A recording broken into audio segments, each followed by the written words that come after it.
Assalamualaikum warahmatullahi wabarakatuh. Alhamdulillahilladzi akhraja nata'ijal fikri li arbabil hijab. Wassalatu wassalamu ala sayyidil mustafa wa ala alihi dawil huda. Amma ba'd. Puji dan syukur marilah kita panjatkan kehadirat Allah Subhanahu wa ta'ala. Sholawat dan salam semoga tetap terlimpah curahkan kepada junjungan kita Kanjeng Nabi Muhammad sallallahu alaihi wasallam. Berdirinya saya di sini akan menyampaikan sepatah dua patah kata mengenai uswah hasanah dalam bersikap moderat. Uswah hasanah dalam bersikap moderat merupakan salah satu pondasi keberagaman Islam yang autentik. Moderat bukanlah sifat kompromistis dalam kebenaran, melainkan menjadi jalan lurus dalam memahami dan mengamalkan kebenaran. Islam sejak awal dilahirkan untuk membebaskan manusia dari dua kecenderungan yang sangat ekstrim. Yang pertama, melebih-lebihkan dalam agama. Yang kedua, meremehkan agama. Jalan yang lurus adalah jalan yang adil, seimbang, dan penuh hikmah. Al-Quran menegaskan secara teologis dalam firman Allah Quran Surat Al-Baqarah ayat 143 yang berbunyi, A'udzu billahi minasyaitonir rajim. Bismillahirrahmanirrahim. Wa kadzalika ja'alnakum ummatan wasata. Al-ayah Sadaqah. Tafsir klasik seperti Imam At-Tabari dan Imam Ar-Razi menafsirkan bahwasanya wasat yang berarti al-ad yaitu keadilan dan al-khiyar yaitu yang terbaik. Artinya apa? Artinya umat Islam disebut umat pertengahan yang akan menjaga keseimbangan antara akal dan wahyu, antara dunia dan akhirat, antara hak Allah dan hak manusia. Tanpa keseimbangan ini, manusia akan kehilangan fungsinya sebagai petunjuk hidup dan menjadi berubah sebagai beban atau alat konflik. Prinsip ini menemukan praktisnya di diri Rasulullah Shallallahu Alaihi Wasallam sebagai uswah hasanah. Allah Subhanahu Wa Taala menegaskan dalam kitab surat Al-Ahzab ayat 21 yang berbunyi, A'udzu billahi minasyaitonir rajim. Bismillahirrahmanirrahim. Laqad kana lakum fi Rasulillahi uswatun hasanah. Al-ayah Sadaqah.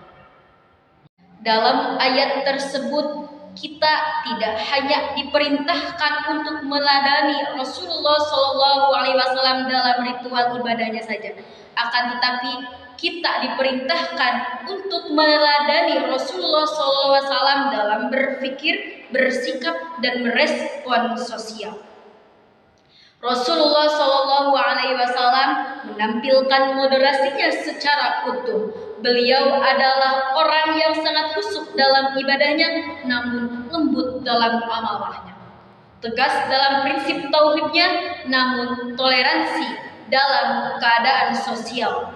Keteladanan moderasi ini cukup jelas dalam ketika beliau menghadapi kecenderungan yang sangat ekstrim dalam keberagaman Islam. Hadis sahih Rasulullah Shallallahu Alaihi Wasallam menegaskan, Iyyakum wal ghulu fiddin. Hadis riwayat Ahmad Ibnu Majah. Peringatan ini sangat dalam maknanya.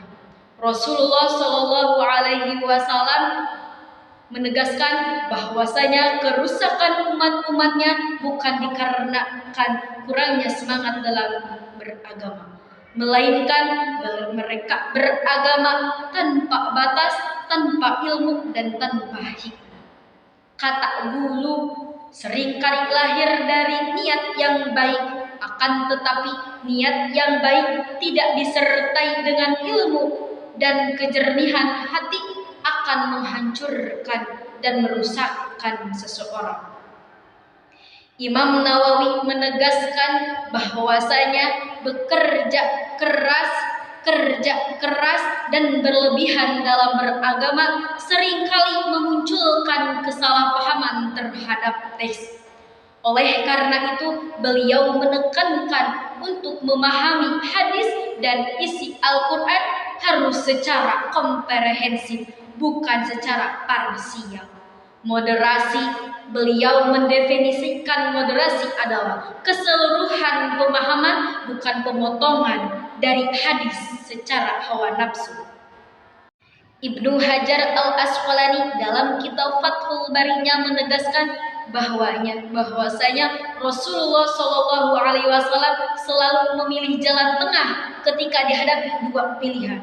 Oleh karena itu, ini sebagai dasar moderasi, bahwasanya moderasi adalah sunnah Nabi dalam memilih keputusan, baik secara agama, ibadah, hukum maupun sosial. Al-Hikam, Ibnu Athaillah menegaskan bahwasanya semangat beragama tanpa didasari ilmu dan dibimbing akan menjerumuskan seseorang ke dalam kerusakan batin. Pernyataan ini sangat relevan dengan moderasi. Ekstremisme bersemangat dalam beragama yang tidak didasari dengan ilmu dan kejernihan hati akan merusak seseorang dalam batinnya. Dalam kehidupan masyarakat yang plural, moderasi beragama menjadi sarana menghadirkan rahmat bagi seluruh kehidupan. Moderasi bukan menghilangkan identitas keislaman, melainkan memperkuatnya. Dengan moderasi, umat Islam mampu berinteraksi dengan damai, adil, dan konstruktif tanpa menghilangkan prinsip syarat dan akidah. Dengan demikian, moderasi beragama merupakan manifestasi kedewasaan iman, kedalaman ilmu, dan keluhuran akhlak. Ia bersumber dalam Al-Quran dan dicontohkan langsung oleh Rasulullah SAW, diwariskan kepada para ulama secara ilmiah dalam kitab-kitabnya. Moderasi merupakan jalan tengah dalam melestarikan keislaman, menjadikannya relevan, menenangkan, dan menjadi kemaslahatan bagi seluruh kehidupan. Untuk itu, semoga kita bisa memahami Islam dengan benar, mengamalkannya dengan bijaksana, dan meneladani sikap Rasulullah SAW dalam segala aspek kehidupan. Oleh karena itu, dengan nilai-nilai moderasi yang diajarkan dari ajaran Islam, kita mampu menerapkannya dalam diri kita, keluarga kita, masyarakat luas, dan seluruh aspek, sehingga Islam benar-benar menjadi cahaya bagi seluruh kehidupan. Cukup sekian dari saya, mohon maaf bila banyak kekurangan dan kesalahan. Wallahul muwaffiq ila aqwamit thoriq. Wassalamualaikum warahmatullahi wabarakatuh.